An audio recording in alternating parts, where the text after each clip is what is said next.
بسم الله السلام عليكم ورحمة الله وبركاته وعن ونكسن ولا للوائد سلامي وحان هلكن أصوب قلي وحان صادق قرالو كهدليا أرمها بدأ سوماليا مرولبا وما دام قف سوماليا وديك سوماليا كجرا هي أن كدم قضو أما أن أهدلو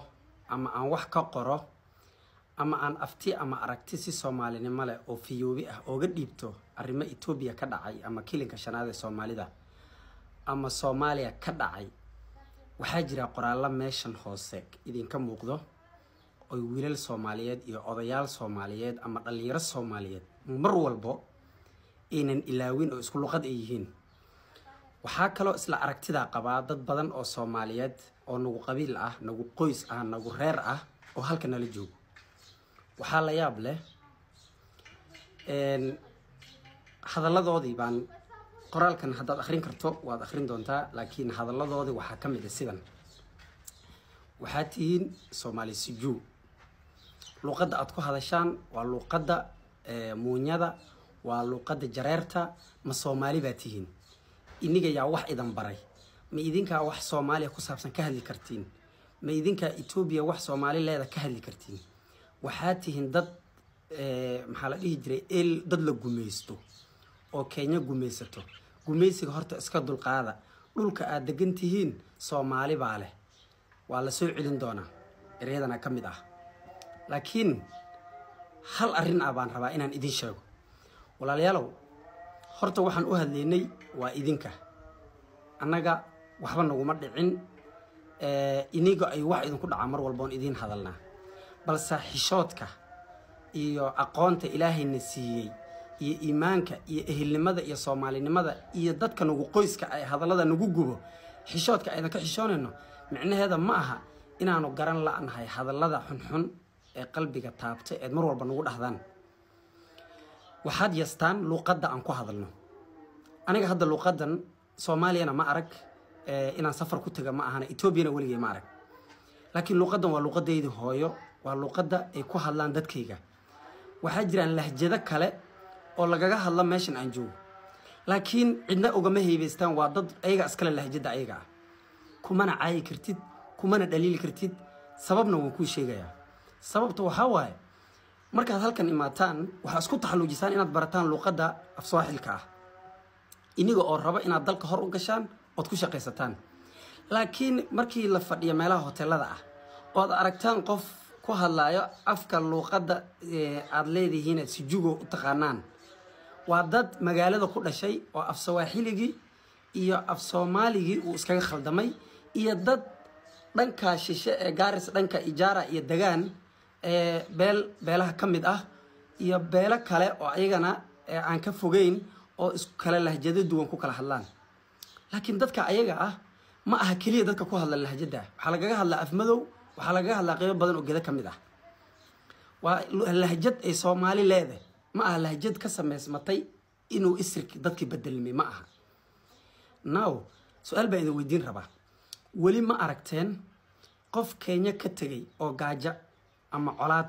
ama dhibaato gumeysi ka cararay oo Itoobiya idinku imaad wali ma aragteen qof gaaja ama dhibaato ka cararo Soomaaliya imaad wali ma aragteen laakiin maalin walba waxa noo imaada dad baahan dad colaad ka cararayo dad kabaha gacanta ku wato dad gaajeysan dad dhibaateysan waanu soo dhaweynaa waanu dejinaa wax baanu barnaa ganacsi buu helaa nolol buu helaa wuu guursadaa kadib muxuu sameeyaa aniga ayuu iyasaya xitaa wuxuu ii qoori waayay wuxuu ku leeyahay markaad dhahay meesha meel hebla la yiraahaa maxay magaca meeshaas war dhulka magaca ka daaya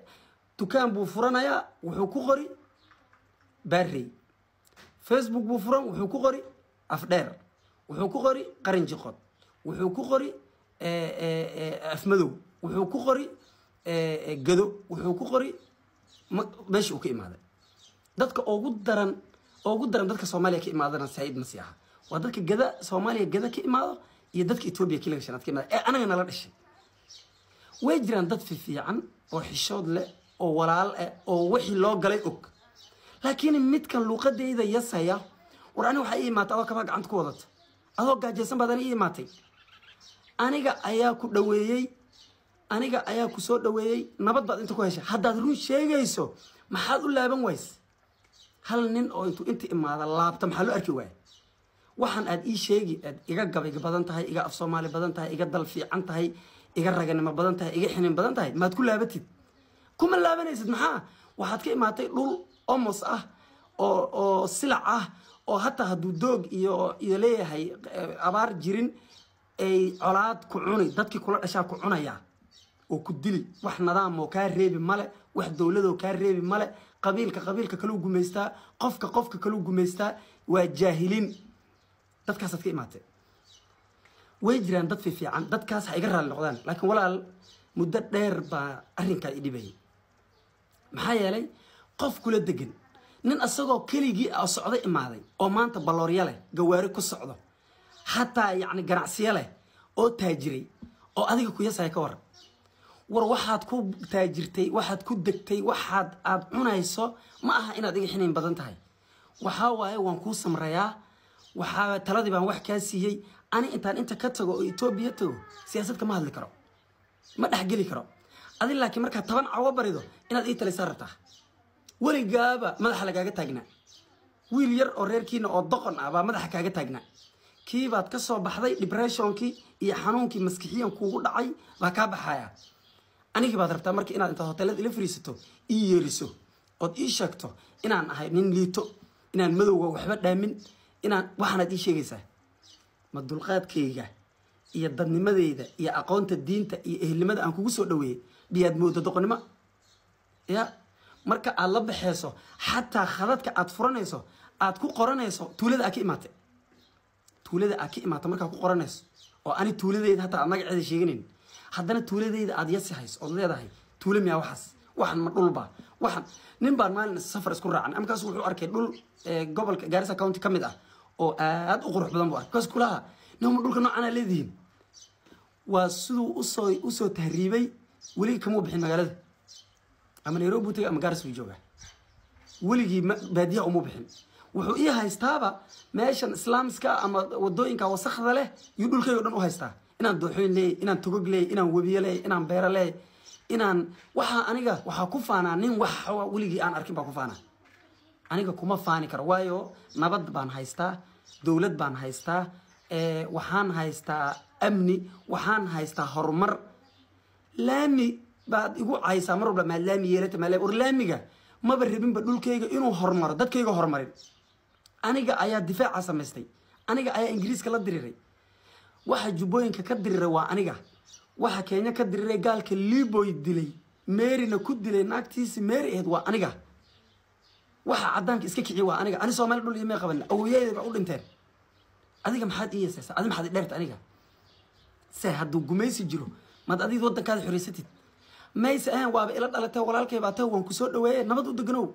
yasitaanka iyo caayda iska dhaaf Soomaali sujuu dad liitaatiin luqad ma taqaanaan babba war ani nin baahi hays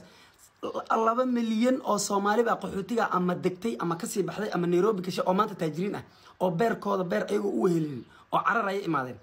oo ama on elef waagi ay jirta ka soo carreen ama waagi Soomaali ay colka ay soo carreen dadka ayaga ah baa taajiray ay dad waxaan garanaynaa maanta maal qabeene ah ya anigu rabo marka inuu idhaho oo hadda wali heer waxaan gaarnay siyaasadahooda ay inta noogu imaadaan oo hadda la ii sheega hataa inay yacni ay boqortooyada xagga joogto inta keenaan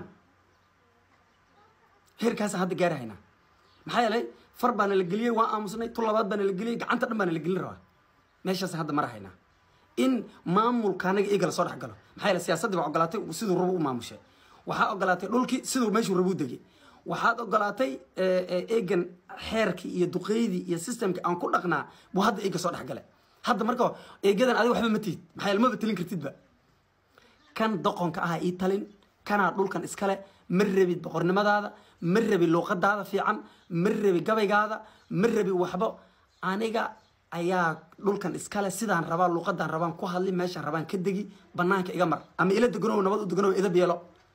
maxaa ku haya warnimo yahu lama kala gardaraado dad ehel oo walaal oo wada dhal oo isku dhigno ka xishoonanaatiin wixii hadda doqonnimo moodeen doqonnimo ma aha hadda wax waan fahanay ha والسلام عليكم ورحمة الله.